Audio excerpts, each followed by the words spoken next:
கிடைச்ச வண்டியில ஏறி நினைச்ச இடத்துக்கு போக முடியாதுங்க. நமக்கான ட்ரெயின் வரணும்னா நாம கொஞ்ச நேரம் പ്ലാറ്റ്ഫോമിൽ നിന്നുதான் ആകണം. ഈ ഡയലോഗ് ആക്ച്വലി ഇതൊരു ചെറിയ സാധനമാണെങ്കിലും ഇതിനകത്ത് മനസ്സിലാക്കാൻ കുറെ ഉണ്ടാ. ഇത് നമ്മുടെ മറ്റേ ഉണ്ണിക്കണ്ണം വന്നിട്ട് നനച്ച വണ്ടി കിടച്ചില്ലെങ്കിൽ കിടച്ച വണ്ടിക്ക് പോണം, അങ്ങനെയല്ല കേട്ടോ സംഭവം. ഇത് ചിന്തിക്കേണ്ടവർക്ക് ഇത് ചിന്തിക്കാൻ ഉണ്ട്.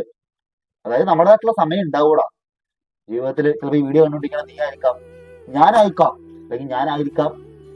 ജീവിതത്തിൽ നമുക്ക് പ്രതിസന്ധികൾ ഉണ്ടാവും.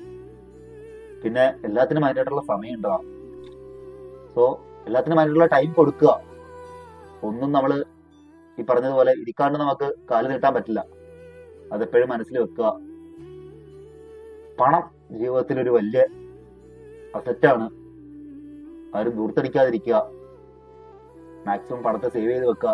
ഇന്ന് നീ പണത്തെ സേവ് ചെയ്ത് വെച്ചാൽ ആ പണം നാളെ നിന്നെ സേവ് ചെയ്യും. സോ അതാണ് ആ പണത്തിന്റെ തിയറി എന്ന് പറയുന്നത്. സോ അതൊരു മോട്ടിവേഷനാണ്. നനച്ച വണ്ടി കിടക്കലേണാൽ കിടച്ച വണ്ടി അല്ല നനച്ച വണ്ടി നനച്ച വണ്ടി നിരന്തരം വരെ നീ കാത്തിരിക്കണം. അങ്ങനെയാണ് സംഭവം. അപ്പൊ നമുക്ക്